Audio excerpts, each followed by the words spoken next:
খেয়ে না খেয়ে দিন প্রচারের কাজে নিজেকে দিয়েছ বিলিয়ে, তায়েফের কাফিরেরা চিনল না সে আলো, দুষ্ট ছেলেদের পিছু দিল লেলিয়ে। পাথরের আঘাতে ক্ষত বিক্ষত হয়ে সারা শরীর থেকে রক্ত ঝরে। হে রাসূল তোমাকে ভুলি আমি কেমন করে, হাজার ব্যথা বেদনার পরে। ফিরে আসনি তুমি আপন ঘরে, দিনের আলো তুমি ছড়িয়ে দিতে। চলে গেলে মাদিনায় মক্কা ছেড়ে, হে রাসূল তোমাকে ভুলি আমি কেমন করে, হে রাসূল তোমাকে ভুলি আমি কেমন করে। ঠিক না? তায়েফের ময়দানে রক্তাক্ত হলেন তিনটা জায়গায়, দেখে এসেছি আমি। এখানে আহত করা হলো, আবার উঠে দাঁড়ালেন, আবার পাথর মারা হলো। কোন গায়ে পাথর মেরেছো তোমরা? এরকম সুন্দর শরীর পৃথিবীর কোনো দ্বিতীয় মানুষের ছিল নাকি?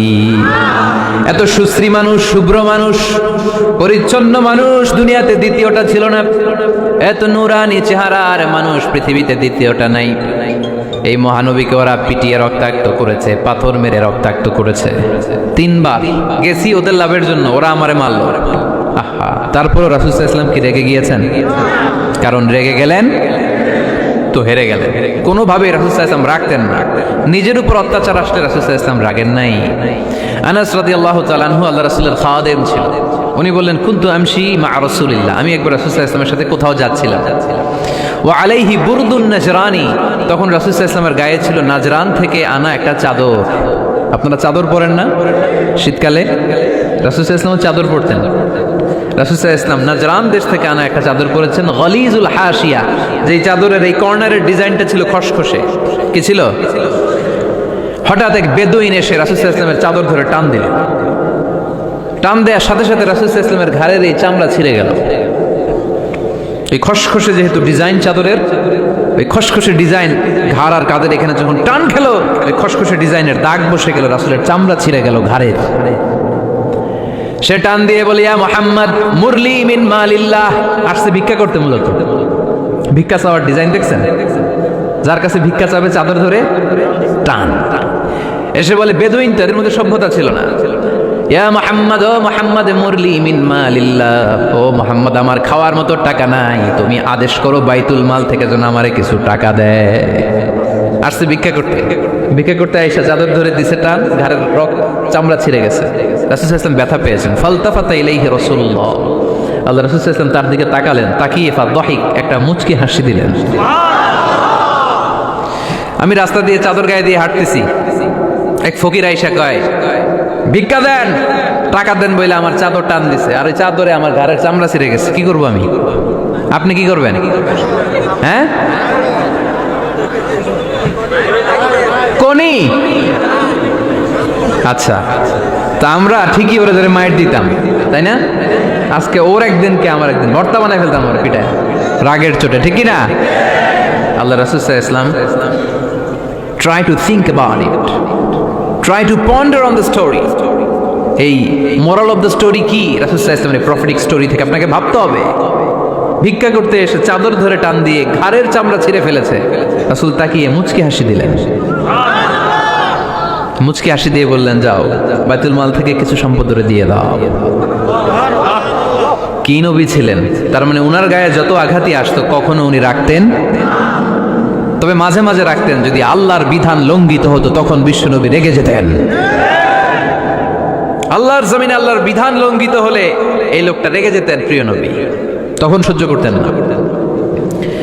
এক সাহাবী এসে বললেন, ইয়া রাসূলুল্লাহ, এমন ইমাম পাঠিয়েছেন আমাদের এলাকায়, বড় বড় সূরা দিয়ে নামাজ পড়ায়, এত বড় সূরা দিয়ে পড়ে, তার পিছনে দাঁড়িয়ে থাকার ক্ষমতা আমার নাই। এই কথা শুনে বিশ্বনবী রেগে গেলেন, কারণ ইসলামের বিধান এখানে লঙ্ঘিত হচ্ছে। ঠিক কিনা? এত রাগলেন, চেহারা আগুনের গোলার মতো লাল হয়ে গেল। ওই সাহাবীকে ডেকে পাঠিয়ে ধমকালেন, খবরদার, তোমরা মানুষকে দিন থেকে ভাগিও না, সহজ করে ইসলামকে উপস্থাপন করো। জামাতের ইমামতির চান্স পেলে লম্বা কেরাত করো না, একটা মিডিয়াম স্ট্যান্ডার্ড রেখে কেরাত করবা। কারণ তোমার পেছনে অসুস্থ লোক থাকতে পারে, মুসল্লি, মুসাফির থাকতে পারে, তাই না? আবার মদিনাতে বনু মাখজুমিয়া গোত্রের এক নারী চুরিতে ধরা পড়ল। কিসে? চুরির বিধান কি? السارق والسارقة فاقطعوا أيديهما جزاء بما كسبا نكالا من الله والله عزيز حكيم। চোর বা চুন্নি দামি কোনো জিনিস যদি চুরি করে নেয় তাহলে তার হাত কেটে দাও। If anyone steal something precious from the society, the government should cut down his right hand. Government কাটবে, আপনি কাটেন না। আবার মুরগি একটা চুরি করছে, দইরা রান্দা দিয়ে এক কোপ, এরকম করা যাবে না, ওটা গভর্নমেন্ট করবে। তো রাসূল সাল্লাল্লাহু আলাইহি ওয়াসাল্লাম ছিলেন চিফ অফ দা গভর্নমেন্ট। রাসূল সাল্লাল্লাহু আলাইহি ওয়াসাল্লাম ডান হাত কেটে দিবে, কিন্তু যেই মেয়েটা চুরি করছে এলাকার খুব সম্ভ্রান্ত বংশের মেয়ে, অনেক সময় হয় না এমপির মেয়ে, চেয়ারম্যানের মেয়ে, বড় বিজনেস ম্যাগনেটের মেয়ে, ছেলে অন্যায় করে ফেলছে একটা, আছে না নাই? এখন সাহাবীরা দেখলেন মদিনায় যদি বিশ্বনবী এই চুরির বিচার কার্যকর করে মেয়েটার হাত কেটে দেয়, এই মেয়েটার সম্ভ্রান্ত বংশের লোকেরা বিশ্বনবীর উপর চড়াও হবে, নতুন করে দাঙ্গা বাঁধবে, সবাই যে বিশ্বনবীর কাছে বলবে, কিন্তু কেউ সাহস পায় না। উসামা বিন যায়েদ বিশ্বনবীর ভালোবাসা বড়ই পছন্দ করতেন বিশ্বনবী। সাইয়েদনা উসামা বিন যায়েদ রাদিয়াল্লাহু তাআলা আনহুকে সবাই বললেন, উসামা তুমি যাও, তোমার বিশ্বনবী বড্ড ভালোবাসে, তুমি বললে তোমার কথা নবী ফিরাবে না। সাইয়েদনা উসামা যে বললেন, ইয়া রাসূলুল্লাহ, সবাই মিলে আমারে পাঠিয়েছে যেন আমি সুপারিশ করি, যদিও বনু মাখজুমিয়া গোত্রের মেয়েটা চুরিতে ধরা পড়েছে, মেয়েটা আসলেই চোর, চুরি করেছে, কিন্তু বড় একটা বিষয়কে খেয়াল করে নবী সবার সুপারিশের কারণে এই মেয়েটার হাত আপনি কেটে দিয়েন না। এই কথা বলার সাথে সাথে বিশ্বনবীর চেহারাটা আগুনের গোলার মতো লাল হয়ে গেল, খেপে গেলেন বিশ্বনবী, রেগে গেলেন, আর বললেন, এত বড় সাহস কোত্থেকে পেলে উসামা? এটা তো আল্লাহর আইন, চোর চুরি করলে হাত কাটো কার আইন? বাংলাদেশে যদি এই আইন চালু হয়, চোর খুঁজে পাওয়া যাবে? দেশের টাকা যারা চুরি করে এদেরকে পাওয়া যাবে? পেঁয়াজের দাম যারা বাড়ায় এদের খুঁজে পাওয়া যাবে? মজুদদারদেরকে আর খুঁজে পাওয়া যাবে না, সব চোর মানুষ হয়ে যাবে, ঠিক কি না? একটা বিচার যদি করে, সরাসরি সম্প্রচার, সব টিভিতে লাইভ ব্রডকাস্ট আমরা দেখলাম চোরের হাত কাটতেছে কিভাবে, এরপরে চুরি করার আগে 10 বার ওর আত্মা কেঁপে উঠবে। রাসূল সাল্লাল্লাহু আলাইহি ওয়াসাল্লাম বললেন, এটা আল্লাহর আইন, কেমন করে তুমি সুপারিশ করো আল্লাহর আইন থামানোর জন্য? লাউ কানা ফাতিমাতু বিনতে মুহাম্মাদিন সারাকাত লাকাতা মুহাম্মাদুন ইয়াদাহা। আজকে আমার কলিজার টুকরা নয়নের পুটুলি ফাতেমাও যদি চুরিতে ধরা পড়তো, আমি ফাতেমার হাতটা কেটে দিতে 1 সেকেন্ডও দেরি করতাম না। আমার মেয়ে ফাতেমাও যদি চুরি করতো, আমি হাত কেটে দিতে দেরি করতাম। রেগে যেতেন প্রচন্ড, এমনি রাখতেন না, কেউ আক্রমণ করলে ব্যথা দিলে, কষ্ট দিলে রাখতেন না। কিন্তু আল্লাহর জমিনে আল্লাহর বিধান যখন লঙ্ঘিত হতো, আল্লাহ রাসূল সাল্লাল্লাহু আলাইহি ওয়াসাল্লাম রেগে যেতেন। তাহলে কোথায় রাগ করবেন আর কোথায় করবেন না বোঝা গেছে তো? সব জায়গায় রাগ করা যাবে? এজন্য মুত্তাকিনদের 2 নাম্বার বৈশিষ্ট্য, ওয়াল কাযিমিনাল গায়যা। মুত্তাকিনরা রাগ দেখায় না, মেজাজ দেখায় না, বরং মুত্তাকিন বান্দারা আল্লাহর খুশির জন্য নিজের রাগ আর ক্রোধকে নিয়ন্ত্রণ করে। রাসূল সাল্লাল্লাহু আলাইহি ওয়াসাল্লাম আল্লাহর বিধান লঙ্ঘিত হলে রেগে যেতেন, এছাড়া রাখতেন না। একবার তাহাজ্জুদের সময় সাইয়েদনা আলী রাদিয়াল্লাহু তাআলা আনহু আর ফাতেমা রাদিয়াল্লাহু তাআলা আনহাকে ডাকতে গেলেন তাহাজ্জুদ পড়ার জন্য। কিসের জন্য? যে ডাকলেন, দরজায় কড়া নাড়লেন, আলী ওঠো, ফাতিমা ওঠো, কিন্তু সাইয়েদনা আলী রাদিয়াল্লাহু তাআলা আনহু বললেন, কি জন্য উঠবো? আল্লাহ রাসূল সাল্লাল্লাহু আলাইহি ওয়াসাল্লাম বললেন, তাহাজ্জুদের জন্য। আলী রাদিয়াল্লাহু তাআলা আনহু একটু কৌশল করে বললেন, আমাদের রুহু তো আল্লাহর হাতে। রুহু কার হাতে? আল্লাহ যখন রুহু ফিরাই দিবে তখন ঠিকই উঠবো, পড়বো তাহাজ্জুদের নামাজ, পড়বো, রুহুটা ফিরে আসুক, পড়বো। একটু কৌশল করলেন। তো রাসূল সাল্লাল্লাহু আলাইহি ওয়াসাল্লাম এই কৌশলটারে পছন্দ করলেন না। রাসূল চাইছেন আমি বলা মাত্রই যেন উঠে যায়। রাসূল সাল্লাল্লাহু আলাইহি ওয়াসাল্লাম তখনও রেগে গেলেন। বুখারীর বর্ণনা, তিনি ফিরে আসতেছিলেন আর রাগে নিজের রানের মধ্যে চাপড়াচ্ছিলেন এরকম, ওয়াকানাল ইনসানু আকসারা শাইইন জাদালা। আরে মানুষ কত ঝগড়া করতে জানে, আরে মানুষ কত তর্ক করতে জানে, মানুষ যে কত ঝগড়া করে, মানুষ যে কত তর্ক করে, নিজের উপর নিজে ঝাল মিটাচ্ছিলেন রানের মধ্যে চাপড়াতে চাপড়াতে। সুবহানাল্লাহ পড়েন। আক্রমণ করলে রাখতেন না, ওটের নারী ভুঁড়ি চাপিয়ে দিলে রাখতেন না, কিন্তু ধর্মীয় বিধান লঙ্ঘিত হলে বিশ্বনবী রেগে যেতেন, চিল্লা এখন সুবহানাল্লাহ। এজন্য মুত্তাকিদের 2 নাম্বার বৈশিষ্ট্য আল কাযিমিনাল গায়দ, রাগকে সংবরণ করতে হবে। রাগ দেখানো যাবে না। রাগ দেখাবেন, কি করবেন? নিয়ন্ত্রণ করব। একজন নিয়ন্ত্রণ করবে শুধু, আর আপনারা কোপায় ফেলাইবেন সব। মাশাআল্লাহ। আরে বলো, কি করবা? এভাবেই তো সমাজ পরিবর্তন হয়। শুনতে হবে তো আমার কথা, শুনতে হবে, জানতে হবে, দেন মানতে হবে। পরিবর্তনটা আস্তে আস্তে হয়।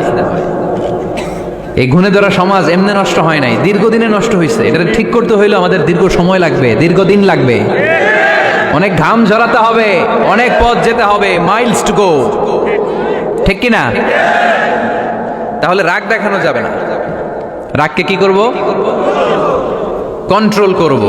সবাই রাজি? যারা হাত তুলছিলা যে আমার রাগ বেশি, তোমাদের জন্য tips, how to control anger, কিভাবে রাগ কমাতে হয়। আল্লাহ রাসূল সাল্লাল্লাহু আলাইহি ওয়াসাল্লাম এটাও শিখাই দিয়েছে। শুধু হুজুরে কইছে সুবহানাল্লাহ। সুবহানাল্লাহ বললে কি গুনাহ হবে? একবার সুবহানাল্লাহ বললে আকাশ জমিনের মাঝখানে সব ফাঁকা জায়গাটা সওয়াব দিয়ে ওই সওয়াব আল্লাহ আপনার আমলনামায় ঢুকায় দিবে। খুব চালাক এই এলাকার লোকেরা, সওয়াবের কথা শুই না, লাভ শুই না। সুবহানাল্লাহ, লাভ আছে যেখানে আমরা আছি। তো হাউ টু কন্ট্রোল অ্যাঙ্গার, কিভাবে রাগ থামাবো? যেহেতু মুত্তাকিনদের 2 নম্বর বৈশিষ্ট্য ওয়াল কাযিমিনাল গায়দ, মুত্তাকিদের বৈশিষ্ট্য তারা রাগকে নিয়ন্ত্রণ করে। আল্লাহ রাসূল শিখাই দিলেন, 4টা পদ্ধতি শিখালেন রাগ কমানোর। কয়টা মনে থাকবে? অ্যাপ্লাই করবো এগুলো, দেখবো আজকে থেকে রাগ কমে কিনা। পারা যাবে? 2 সাহাবী বিশ্বনবীর সামনে ঝগড়া লাগলেন, কথা কাটাকাটি, কথার পিঠে কথা, কথার নাম লতা।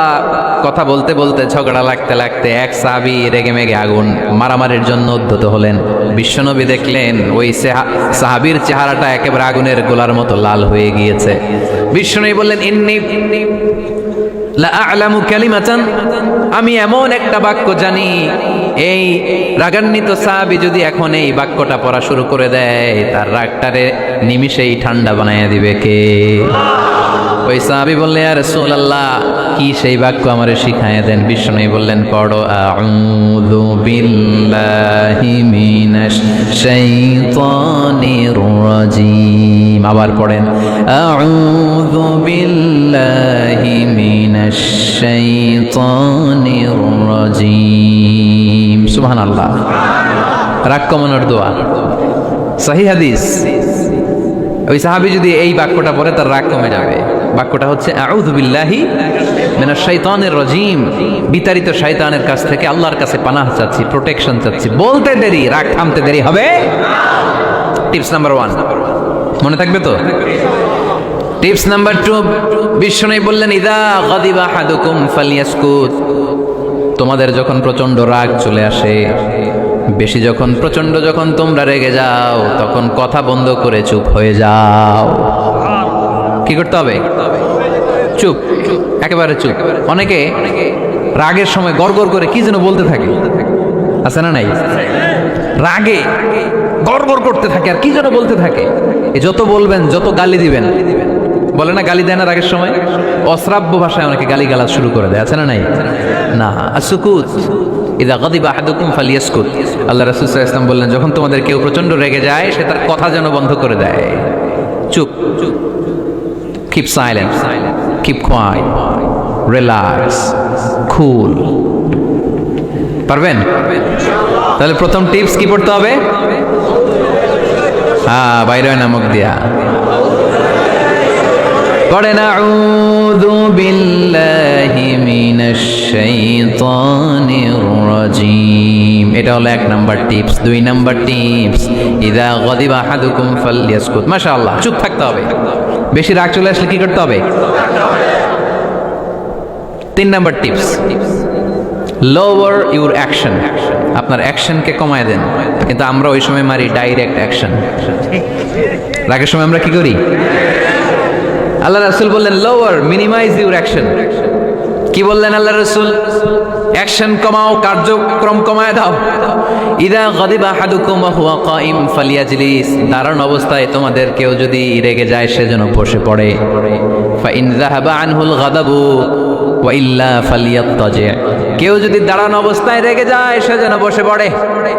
বসে থাকার পরেও যদি তার রাগ কমতে না চায় সে যেন শুয়ে পড়ে।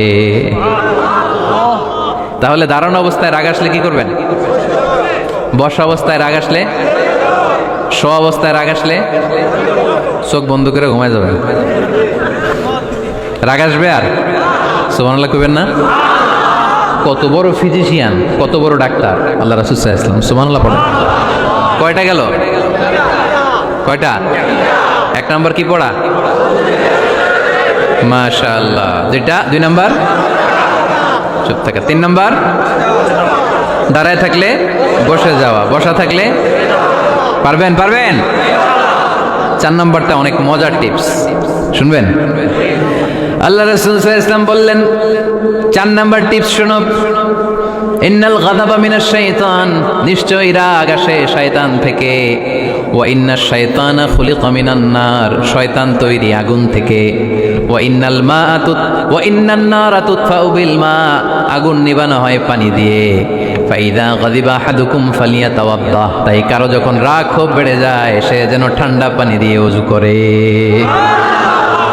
কি সুন্দর টিপস, কি সুন্দর ফিলোসোফার আল্লাহ রাসূল সাল্লাল্লাহু আলাইহি ওয়াসাল্লাম, কত বড় দার্শনিক ছিলেন তিনি। আল গাদাবু মিনাশ শাইতান, কথার সিকোয়েন্স দেখেন, ওজন দেখেন। আল গাদাবু মিনাশ শাইতান, রাগ আসে শয়তানের থেকে। রাগ এনে দেয় কে? শয়তান। ওয়াশ শাইতানু খুলিকা মিনান নার, শয়তান তৈরি কি থেকে? আগুন থেকে। ওয়ান নারু তুতফাউ বিল মা, আগুন নিবায় কি দিয়ে? ফাইদা গাদিবা আহাদুকুম ফালিয়াতাওয়াদ্দা, তাই তোমাদের কেউ যখন রেগে যায় সে যেন পানি দিয়ে ওযু করে নেয়। পারবেন? ওযু করে ফেলবেন ঠান্ডা পানি দিয়ে। ঠান্ডা পানি মাথায় দিবেন, চোখে পানির ঝাপটা দিবেন। আপনার রাগকে ঠান্ডা করে দিবে কে? তাহলে আওয়াজ করে বলেন রাগ কমানোর 1 নাম্বার ফর্মুলা কি? আউযু বিল্লাহি মিনাশ শাইতানির রাজিম। 2 নাম্বার চুপ থাকা। 3 নাম্বার বসে পড়া, শুয়ে পড়া। 4 নাম্বার ওযু করা। 4 নাম্বার। এই 4টা পদ্ধতিতে আপনি রাগ কমাতে চাইলে আপনার রাগ কমাই দিবে কে? এজন্য আল্লাহ বললেন আমার মুমিন বান্দার 2 নাম্বার গুণ, তারা রাগকে নিয়ন্ত্রণ করে। আল্লাযীনা ইউনফিকুনা ফিস সাররাই ওয়াদ দাররাই ওয়াল কাযিমিনাল গায়ব, আমার মুত্তাকিন বান্দাদের প্রথম গুণ সুখে দুঃখে দান করে। মনে আছে? 2 নাম্বার গুণ কি? রাগকে নিয়ন্ত্রণ করে। 3 নাম্বার গুণ হচ্ছে ওয়াল আফিনা আনিন নাস, মানুষকে ক্ষমা করে দেয়। মানুষকে কি করে? আমরা তো ক্ষমা করি না। হ্যাঁ, দইরা আবুইটালা মানে কি? এটার মিনিং কি? ফিসালায়। হ্যাঁ, কি করে? আইকালায়, আইজালায়, আইকালা, আইকালা। আঞ্চলিক শব্দ, আঞ্চলিক শব্দগুলো অনেক সুন্দর, এক এক জেলা এক এক রকম। তার মানে আমরা ক্ষমা করতে চাই না, আমরা দইরা আইকালাই। তার মানে আমরা রাগ ঝাড়ি আর কি, ভিতরে যে ক্ষোভ জমা থাকে এগুলো ঝাড়ি, আমরা ক্ষমা করতে চাই না। কিন্তু ভাই মোত্তাকি যদি হতে চান আপনাকে ক্ষমা করে দিতে হবে। কি করবেন? কি করবেন? ক্ষমা করে দেন। আচ্ছা, একটু আওয়াজ করে উত্তর দেন। আমরা আল্লাহর কাছে এই যে পাপ করি, অন্যায় করি, মাফ চাই না? ক্ষমা চাই না? আল্লাহ আমাদেরকে ক্ষমা করুক এটা আমরা চাই কি চাই না? আল্লাহ আমাদেরকে ক্ষমা করুক এটা আমরা চাই, কিন্তু আমরা আমাদেরকে ক্ষমা করতে পারি না। যদি আল্লাহর কাছে ক্ষমা পেতে চান তাহলে আগে নিজেরা নিজেদেরকে ক্ষমা করে দেন। আল্লাহ ভুল করছি, আল্লাহ মাফ করে দাও, ক্ষমা করো। আমি ক্ষমা চাইতেছি কিন্তু আমি ক্ষমা করি না আরেকজনের। তুমি ক্ষমা করো না, তুমি ক্ষমা চাও কোন সাহসে? মা যাদাল্লাহু আবদান বিআফবিন ইল্লা ইজ্জান, আল্লাহর হাবিব ফরমান কোন বান্দা যদি অন্য বান্দারে ক্ষমা করে দেয় আল্লাহ ওই বান্দার মর্যাদা বাড়িয়ে দেয়। ওয়া ইন তা'ফু ওয়া তাসফাহু ওয়া তাগফিরু ফাইন্নাল্লাহা গফুরুর রহিম, তুমি যদি অন্যরে মাফ করে দাও, তুমি যদি অন্যের ভুল ক্ষমা করে দাও, তোমার ভুলগুলোও ক্ষমা করে দিবে কে? আল্লাহুম্মা ইন্নাকা আফুউন কারীম। কদরের রাত্রে আমরা পড়ি আল্লাহ তুমি ক্ষমাশীল, তুহিব্বুল আফওয়া, ক্ষমা করাকে তুমি ভালোবাসো। ফাআফু আন্নি, আল্লাহ তুমি আমারে ক্ষমা করে দাও। আল্লাহর ক্ষমার জন্য দিনরাত চোখের পানি ছেড়ে আমরা কাঁদি, কিন্তু অন্যরে ক্ষমা করতে চাই না। কথাটা বুঝতে পারছেন? আমরা আল্লাহর ক্ষমা চাই, কিন্তু আমরা আমাদেরকে ক্ষমা পেতে হলে আগে ক্ষমা পেতে হলে আগে ক্ষমা, মনে থাকবে তো? আমরা আসলে অতীতকে বয়ে বেড়াই, অতীতকে ভুলতে চাই না। কোন বছর কে আমারে মারছিল ওইটারে মনে রাখছি, কোন 20 বছর আগে আমারে অপমান করছিল মনে রাখছি, তোরেও আমি অপমান করুম, তুই আমারে মারছিলি তোরেও মারুম। মনে রাখিস দেখাই দিমু। তো এই দেখেন, খেয়াল করে দেখেন, 20 বছর আগে কোথায় আমার অপমান করছিল ওইটা আমি ভুলি নাই, মনে রাখা দিছি। তার মানে 20 বছর ধরে এটা জ্বলতেছে এদিকে। ক্ষতি কি আমার না অন্য কারো? এগুলো ভিতরে জ্বলে, প্রতিহিংসার আগুন আপনারে জ্বালিয়ে দিবে, প্রতিশোধ নেয়ার আগুন দিনকে দিন আপনারে জ্বালায়। আপনি যদি একদিন ওরে অপমান করেন, মারেন, ও একদিন জ্বলবে, মরবে, কিন্তু প্রতিদিন আপনি জ্বলবেন। চিল্লা এখন ঠিক কিনা? রাসূল সাল্লাল্লাহু আলাইহি ওয়াসাল্লাম ক্ষমা করে দিতেন। মক্কা বিজয়ের দিন সব কাফির মুশরিকগুলো আল্লাহ রাসূল সাল্লাল্লাহু আলাইহি ওয়াসাল্লামের পায়ের সামনে থার করে কাঁপছিল। সবাই ভেবেছে আমরাও যেরকম পাষাণ, মুহাম্মদ মনে হয় তাই করবে, আমাদেরকে এবার কচুকাটা করবে। আল্লাহর রাসূল মক্কার কাফির মুশরিকদের এই দৃশ্য দেখে ঘোষণা দিয়ে দিলেন, ইযহাবু লা তাসরিবা আলাইকুমুল ইয়াউম, আজকে তোমাদের উপর আমার কোনো প্রতিশোধ নাই। ইযহাবু ফাআনতুমুত তালাকা, আমি তোমাদেরকে স্বাধীন করে দিলাম। ঐতিহাসিকরা বিশ্বনবীর এই বিশাল দিলদরিয়া দেখে অবাক হয়েছে। তারা বলতে বাধ্য হয়েছে, in the long history of the world there is no instance of magnanimity and forgiveness which was showed by Muhammad sallallahu, when all of his enemies laid under his feet and he forgave them one and all. পৃথিবীর ইতিহাসে ক্ষমার এরকম নজির কোনো মানুষ দেখাতে পারে নাই। যখন তার ঘোর শত্রুরা তার পায়ের সামনে বসে থার করে কাঁপছিল, তিনি চাইলেই পিষে মারতে পারতেন, কিন্তু তা না করে তিনি ক্ষমা করে দিয়েছেন। এজন্য কি করবেন? ওয়ালা আফিনা আনিন নাস, মুত্তাকি বান্দার 3 নম্বর বৈশিষ্ট্য, মুত্তাকি বান্দারা ক্ষমা করে দেয়, তারা মনের মধ্যে হিংসা রাগ এগুলো পুষে রাখে না। সুবহানাল্লাহ পড়েন। যারা ক্ষমা করে এরা অনেক ভালো থাকে ভাই, জানেন? আপনি ক্ষমা করে দিলে আপনি শান্তিতে থাকবেন। আপনি যদি আপনার ব্যাড এক্সপিরিয়েন্স, তিক্ত অভিজ্ঞতা, কে আপনার গালি দিয়েছিল, কষ্ট দিয়েছিল, সবসময় এগুলো বয়ে বেড়ান, it will burn yourself inside.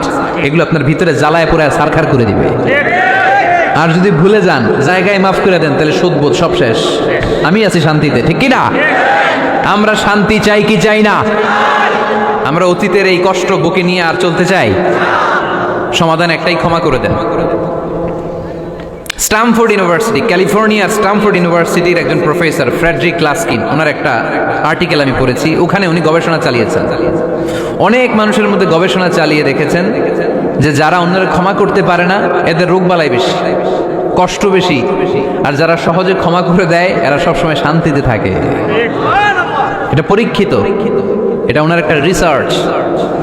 এরপর আমেরিকাতে একটা স্টেট আছে ম্যাসাচুসেট, এই ম্যাসাচুসেট জেনারেল হসপিটালে একজন পৃথিবী বিখ্যাত সাইকিয়াট্রিস্ট বসে, মনোবিজ্ঞানী, নাম হচ্ছে প্রফেসর হারবার্ট বেনসন।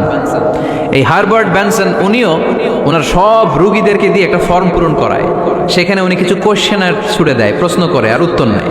পরে জরিপ করে উনি দেখতে পেয়েছে ওনার যে সমস্ত রোগীরা মনের ভিতরে রোগ, এই রাগ, এই ক্ষোভ, এই হিংসা বিদ্বেষ এগুলো অন্তরে পুষে রেখেছে, এদের স্ট্রোক করার এবং হার্ট অ্যাটাক করার রেটিংটা বেশি, এরা মেন্টাল স্ট্রেসে ভোগে বেশি। আর যারা সহজে ক্ষমা করে দেয়, মাফ করে দেয়, এদের মধ্যে এই রোগ বালাই নাই। যেরকম সুবহানাল্লাহ। এজন্য আল্লাহ বললেন মুত্তাকিনদের 3 নম্বর বৈশিষ্ট্য, মুত্তাকিনরা আল্লাহর কাছে যেমনি ক্ষমা চায়, তারা নিজেরাও অন্যদেরকে তেমনি ক্ষমা করে দেয়। ওয়াল আফিনা আনিন নাস, আজকে থেকে আমরা মানুষের ক্ষমা করে দিব। কারো জন্য অন্তরে কোনো হিংসা বিদ্বেষ পুষে রাখা যাবে? অনেকে এগুলোর ভুলতে চায় না, পেলে পুষে বড় করে, আর ভিতরে খালি জ্বলে। ভিতরে কি করে? এই জ্বালাও পোড়াও আমরা বয়ে বেড়াতে চাই না। মুসনাদে আহমদ ইবনে হাম্বলের হাদিস, চমৎকার একটা ঘটনা, কানগুলো খরগোশের কানের মতো খাড়া করে শুনেন। আল্লাহ রাসূল সাল্লাল্লাহু আলাইহি ওয়াসাল্লাম কোন একটা মজলিসে একজন আনসারী সাহাবীর ব্যাপারে ঘোষণা দিল, বলল এখন যে সাহাবী এসে বসবে সে সাহাবী জান্নাতি। আনসারী সাহাবী এসে বসলো, সবাই তো অবাক, আমাদের কারো ব্যাপারে বিশ্বনবী এই কথা বলল না, এই আনসারী সাহাবী জান্নাতি। আবার কয়েকদিন পরে আরেকটা মজলিসে বিশ্বনবী আবার ঘোষণা দিলেন, এই মুহূর্তে এমন একজন সাহাবী এসে এইখানে বসবে, এই সাহাবীটা জান্নাতি। সবাই খেয়াল করে দেখলো, আগের মজলিসে যেই লোকটাকে বিশ্বনবী জান্নাতি বলে ঘোষণা দিয়েছে, আজকেও ওই সাহাবী এসে ওই জায়গায় বসেছে। তৃতীয় দিন আবার বিশ্বনবী বললেন, এখন একজন সাহাবী এখানে এসে বসবে, সে জান্নাতি। সবাই খেয়াল করে দেখলো, ওই সাহাবীটাই আবার এসে বসেছে। সবাই অবাক, কি আজীব, কি আছে এই সাহাবীর মধ্যে, যে সাহাবীর ব্যাপারে খুব বিশ্বনবী তিনবার ঘোষণা দিলেন যে সে জান্নাতি। সবচেয়ে বেশি অবাক হয়েছিলেন সাইয়েদনা আব্দুল্লাহ ইবনে আমর ইবনে আল-আস। মনে মনে ভাবলেন, এটা তো চারটেখানে কোনো কথা না, বিশ্বনবীর অ্যানাউন্সমেন্ট। দুনিয়ার বুকে বিশ্বনবী তিনবার এই আনসারী সাহাবীকে জান্নাতি বলে ঘোষণা দিয়েছে, নিশ্চয়ই এই সাহাবীর এমন বিশেষ কোনো আমল আছে, এমন বিশেষত্ব আছে যেটা আমাদের মধ্যে নাই। যেমন করেই হোক এই সাহাবীর ভেতরের সব খবর আমার জানতে হবে। সাইয়েদনা আব্দুল্লাহ ইবনে আমর ইবনে আল-আস একবার পরিকল্পনা করে ওই সাহাবীর বাড়িতে চলে গেলেন, যে বললেন, ভাই আমার আব্বার সাথে কয়েকদিন ধরে ঝগড়া, আমার ঘরে থাকতে মন চাচ্ছে না, তোমার বাসায় মেহমান হয়ে এসেছি, যদি তুমি অনুমতি দাও তোমার বাড়িতে 3 দিন মেহমান হয়ে আমি থাকতে চাই। কয়দিন? শুনতেছেন, বুঝতেছেন, কষ্ট হচ্ছে না তো? ওই আনসারী সাহাবী বলে, আহলান ওয়া সাহলান, খুশ আমদেদ, এ আমার সৌভাগ্য, আমার মেহমান হয়ে আপনি থাকবেন, আসেন আমার ঘরে থাকেন, এই ঘরে আমি থাকি, আর এই ঘরটা মেহমান হিসেবে আপনারে দিয়ে দিলাম, থাকেন। এবার আব্দুল্লাহ ইবনে আমর ইবনে আল-আস খুব ভালোভাবে ফলো করতে লাগলেন, কখন এই আনসারী সাহাবী কি করে। 1 দিন 2 দিন 3 দিন পর্যন্ত ফলো করার পরে সাইয়েদনা আব্দুল্লাহ ইবনে আমর ইবনে আল-আস এমন কোনো বিশেষ আমল এই সাহাবীর মধ্যে খুঁজে পায় নাই। 3 দিন গভীরভাবে পর্যবেক্ষণ, অবজারভেশনের পরে বিশেষ কোনো আমল ওনার চোখে পড়ে নাই। এবার 3 দিন পরে তো চলে যাবার পালা, ঠিক কিনা? এবার তিনি সোজা সাপটা আনসারী সাহাবীর কাছে যে ভিতরের কথা খুলে বলে ফেললেন, বললেন, ও ভাই, আসলে আমার বাবার সাথে এমন বড় কোনো ঝগড়া আমার হয় নাই, যে কারণে বাড়ি থেকে বের হয়ে তোমার মেহমান আমার হওয়া লাগবে, আমি বিশেষ এক উদ্দেশ্যে এসেছি। কি উদ্দেশ্য? আব্দুল্লাহ ইবনে আমর ইবনে আল-আস এবার বলতে আরম্ভ করলেন, আমরা খেয়াল করেছি 3টা মজলিসে বিষ্ণু ইসলাম তোমাকে জান্নাতি বলে ঘোষণা করেছে, তাই আমি জানার জন্য এসেছি তুমি এমন কি আমল করো যে কারণে বিশ্বনবী ঘোষণা দিলেন যে তুমি জান্নাতি। কি এমন বিশেষ আমল আছে তোমার, আমার একটু বলো, আমি ওই আমল করে জান্নাতি হতে চাই। আল্লাহু আকবার। এবার আনসারী সাহাবী মুখ খুললেন, উনি বললেন, ও ভাই আব্দুল্লাহ ইবনে আমর ইবনে আল-আস, এমন কোনো বিশেষ আমল আমার নাই, হালাল পন্থায় রুজি করি, ব্যবসা করি, নামাজের সময় নামাজ পড়ি, রাতে এসে ঘুমিয়ে যাই, ফজরের আগ দিয়ে উঠে তাহাজ্জুদ করি, সময় মতো জিকির আজকার করি, কোরআন তেলাওয়াত করি, কিছু দান সদকা করি, সবাই যা করে আমিও তাই করি, স্পেশাল কোনো আমল আমার জীবনে নাই। তবে আব্দুল্লাহ ইবনে আমর ইবনে আল-আস, শুনে রাখো, একটা কাজ আমি প্রতি রাতে করি, হয়তোবা এই কারণেও বিশ্বনবী আমার ব্যাপারে এমন ঘোষণা দিতে পারে। আব্দুল্লাহ বললেন, ও আনসারী সাহাবী, কি কাজ তুমি করো? এবার আনসারী সাহাবী বলতে লাগলেন, প্রতি রাতে যখন আমি আমার বিছানায় ঘুমোতে যাই, আমি কারো ব্যাপারে কোনো রাগ, কোনো হিংসা, কোনো ক্ষোভ অন্তরে নিয়ে ঘুমাতে যাই না। ওই দিন যার সাথে যা হয়েছে সবাই রে মাফ করে দিয়ে মিটমাট করে একটা প্রশান্ত অন্তর নিয়ে আমি বিছানায় ঘুমাতে যাই। ওই দিনে কেউ আমার গালি দিছে, কেউ আমার বকা দিছে, কেউ আমার বিরুদ্ধে মিছিল করছে, উল্টা পাল্টা যে যাই করুক না কেন, আমি কিচ্ছু মনে রাখি না। আবি ইলা ফিরাশি, আমি এমন ভাবে আমার বিছানায় যাই, ওয়ালাইসা ফি কলবি হিকদুন আলা আহাদ, এমন অবস্থায় আমি শুয়ে পড়ি যে আমার হৃদয়ে কারো ব্যাপারে আমার হৃদয়ে কোনো ক্ষোভ নাই, কোনো হিংসা নাই, কোনো অহংকার নাই, সব রাগ ক্ষোভ ভুলে গিয়ে সবাইকে ক্ষমা করে দিয়ে আমি বিছানায় ঘুমাতে যাই। এজন্য বিশ্বনবী এই সাহাবীকে 3টা মজলিসের ভরা মজলিসের মধ্যে জান্নাতি বলে ঘোষণা করেছে। এই হাদিস থেকে শিক্ষা হলো, আমরাও যদি প্রতি রাতে বিছানায় ঘুমোতে যাওয়ার আগে সবাই রে মাফ করে দিয়ে মনের যত ক্ষোভ জ্বালা যন্ত্রণা আছে সব ভুলে যে বিছানায় ঘুমাতে পারি, এই সাহাবীর মতো আমাদেরকেও জান্নাতি হিসেবে কবুল করবে কে? পারবেন আজকে থেকে? বিছানায় যাওয়ার আগে কি করবেন? আজকে সবাই মাফ করে দেব। যে আমার উপর জুলুম করছে ওই বিচার আল্লাহ করবে। কে কি বললো ওটা দেখার দরকার নেই। কারো ব্যাপারে কোনো ক্ষোভ, কোনো তিক্ত অভিজ্ঞতা, জ্বালা যন্ত্রণা অন্তরে রাখবেন? রাখলে লাভ না লস? এটা আরো জ্বালা দিবে আমারে, এটা আরো ভেতর থেকে কষ্ট দিবে। It will burn me inside, ভিতরে জ্বালিয়ে পুড়িয়ে শেষ করে দিবে। এগুলো বয়ে বেড়াতে চাই না আমি সব মাফ করে দিতে চাই। চিল্লায় বলো ঠিক কিনা? এজন্য আল্লাহ বললেন আমার মুত্তাকিন বান্দাদের 3 নাম্বার বৈশিষ্ট্য, তারা অন্যের প্রতি রাগ ক্ষোভ অন্তরে পুষে রাখে না। অন্তরে রাগ ক্ষোভ জ্বালা পেলে পুষে রাখে না, বরং সবাইকে মুত্তাকি বান্দারা ক্ষমা করে দেয়। পারা যাবে? কি করবেন? ক্ষমা করব। কি করবেন? 3টা গেল, আর কয়টা? 2 মিনিটে শেষ করে দিবেন ইনশাআল্লাহ। মোট মুত্তাকিনদের বৈশিষ্ট্য কয়টা? হ্যাঁ, গেছে কয়টা? 1 নম্বরটা কি ছিল বলেন? মাশাআল্লাহ, সুখে দুঃখে, সুখে দুঃখে সবসময় দান করা। 2 নাম্বার রাগকে নিয়ন্ত্রণ করা। 3 নাম্বার ক্ষমা করে দেয়া। এই কাজগুলো যারা করে তাদেরকে আল্লাহ পছন্দ করে। আল্লাহ বললেন ওয়াল্লাহু ইউহিব্বুল মুহসিনিন, অন্যের প্রতি যারা ইহসান করে তাদেরকে পছন্দ করে কে?